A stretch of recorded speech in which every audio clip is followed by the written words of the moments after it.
Ayan. Ito ang second floor. Yes po, at ito po ang aking kwarto. At Wow, para siyang museum. Ay, Diyos ko, ang daming sapatos. Ano ba yun? At kung napapansin niyo po, Wow! ayoko po ng kama na mataas. So talagang foam lang. Bakit? Oo nga. Kasi marami na ako naging kama, pero lagi nasisira. Dahil puro kami lalaki, so harutan, nasisira. Ay gusto ko parang Japanese style. So, nasa floor lang. Yes po. Umabot na raw ng 170 pairs ang koleksyon ng sapatos ni Mark. Ang ilan nga sa mga ito, ino-order pa ni Mark sa ibang bansa. Di, syempre, hindi mo naman nasusuot na itong lahat ng ito. Yes po, opo. And then, hanggang ngayon may mga dumarating pa rin, mga bigay, sponsors. Meron So, ka bang pinaka-paboritong sapatos dito? Sa ngayon, actually wala. Lahat po sila eh. Lahat sila. Lahat po sila. Paborito mo? Paborito ko eh. At pag may ginagamit ako, for example, white shoes. Pag narumihan siya sa isang araw, pag uwi ko, papalinis ko siya agad. Ah, ganon. So talagang alagang-alaga yung mga sapatos. Yes, and yung mga sapatos lang po ako na talaga, kunyari, sasayaw ako, yun, gagamitin ko siya. Pero pag kunyari may sayaw ako at alam kong medyo mahirap, hindi ko gagamitin yung sapatos. Bakit? What is it about shoes? Magagasigas. Pero bukod sa sapatos, marami rin siyang caps. Yes. Ilan naman ang caps mo? Naku, hindi ko na po siya bilang. Hindi ko na po Hindi siya. mo na bilang. Hindi na po. At ito, lagi ka rin nakakap. For a normal day, yes. Bakit? Okay Wala naman ang po. hair mo ah. Opo, wala lang. Parang naging image ko lang din po. Bad boy. Bad boy image or dancer image. Aha, aha. This Ito one? ano ba to? This is a hoverboard, two-wheeler. Paano yan? Ah, Parang skateboard? Wow, ang galing! Matinding balance ang kailangan dyan. Pang-tamad po siya. Pangtamad? Pang-tamad. Kasi pag nasa GMA po ako, laging nakaganito ako. Pag pupunta ako ng elevator, Yan ang ginagamit mo. katamaran na po yung nangyayari sa akin. Hindi ka na naglalakad. Hindi na po. Eh, pero matinding balanse ang kailangan dyan. Opo. Tapos ano, may mga tricks ba na ginagawa dyan? Well, yung mga bata sa Instagram, yung mga taga-States, sobrang garbing ginagawa nila. May mga tricks. Ikaw, Yes. ano namang alam mo? Magpa-under lang. Paandar pa lang. Naku, si Mark. Bata pa rin talaga. Pero bukod kay Jenilyn, marami pa raw na-leak sa'yo ng mga babae. Hindi ka lang daw bad boy of the dance floor, playboy ka rin daw. Totoo ba yun? Mapagmahal lang po.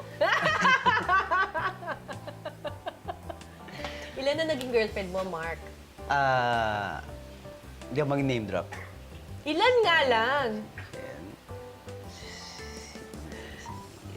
Ako, baka mamaya abutin tayo dito hanggang 24 oras. Siguro mga 10? 10 to 13 na puro showbiz. 10 to 13 na puro showbiz. Medyo pihikan na kayo. Eh, ilan yung non-showbiz? Wala. Ah, wala. Puro showbiz. 10 to 13, ito yung talagang legit na girlfriend, ha? Yung iba, 6 months lang. Ang pinakamatagal ko is Jen. Okay. And then si Ina. Si Ina. 5 years. Oo, 5 years kayo ni Ina. And, kumusta yung breakup ninyo? Was that a painful breakup? Yes, sobra. Like, di ba, nagka-baby ako. Hindi ko masabi sa kanya and to her family na harap-harapan na may kakaroon ako ng anak. That's why nagpatulong ako kay Nanay Lolit na sabi ko, Nay, interview mo ako sa Star Talk. Aaminin ko in public na may anak na ako at mag-sorry ako kay Ina and sa family niya. Kasi hindi ko, ganun kasakit. Hindi ko magawang aminin sa kanya harap-harapan.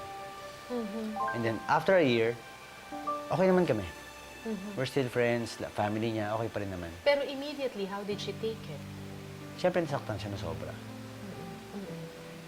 Bakit hindi mo masabi sa kanya? Ganun ko siya minahal and the family itself. Na parang ang bigat, ang bigat. Dahil na-open mo na rin yung tungkol dun sa iyong anak, si Ada. Si Ada. Tama? Okay. Paano mo ba nalaman that you were gonna be a father? Sinabi sa akin nung mommy na bigyan niya ako ng envelope. Huwag ka na to. 4 months na siyang pregnant. So at that time, parang okay. So, pag uwi ko ng bahay, ang una ko sinabihan, my dad tsaka si tito. Sobra sila natuwa. Kasi I mean, gusto nila magkaroon ng apo na talaga.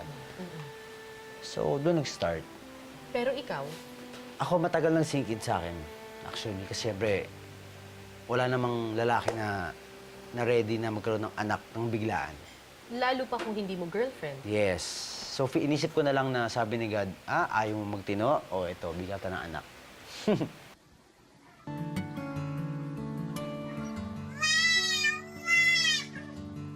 2 taong gulang na ang anak ni Mark na si Ada. Kahit gaano raw kabisi si Mark sa trabaho, naglalaan siya talaga ng oras para sa kanyang anak. Paano naging relationship ninyo nun? Ano Civil. yung naging arrangement ninyo? Civil. Basta sabi ko, suportahan ko si Ada, ibibigay ko sa kanya lahat ng kailangan niya. Na susuportahan ko siya kahit anong mangyari. Pumasok ba sa isip mo na ni-regret mo na may No. nangyari sa inyo? No, actually kasi si Ada, hindi ko siya tinake na parang naging problema, pagkakamali. Kasi si Ada yung pinaka-biggest blessing sa buhay ko. Sinabi mo kanina na sa palagay mo, ito yung paraan ng Panginoon para turuan kang magtino. Magtino at maging responsable. Bakit? Ano ba yung Mark Heras bago dumating si Ada? Well, hindi ako, parang na-enjoy ko yung showbiz. Siyempre, money, fame. So, masyado ako magastos, lalo sa sapatos, bilang ganito, bilang ganun. And then, na-realize ko na nung pumasok si Ada, tapos marami na akong kailangan ayusin for her future, parang sabi ko, okay, tatay na ako.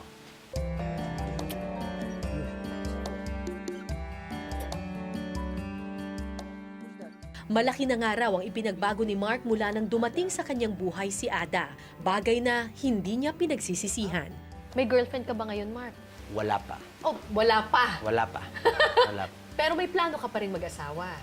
I don't know. Hindi mo alam. Hindi ko pa alam. Hindi ko pa talaga alam. Pero ngayon, nagbago na ba yung mga criteria mo para sa babaeng hinahanap mo? Well, ang sabi ko naman sa kanila,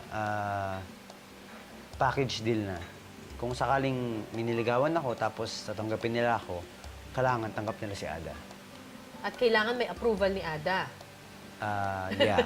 Kasi Pag lumaki na siya. Pag hindi nila tanggap si Ada, Mm-mm. ex, hindi pwede. Hindi na pwede. Hindi pwede. Kailangan tanggap nila ng buong buo yung anak ko.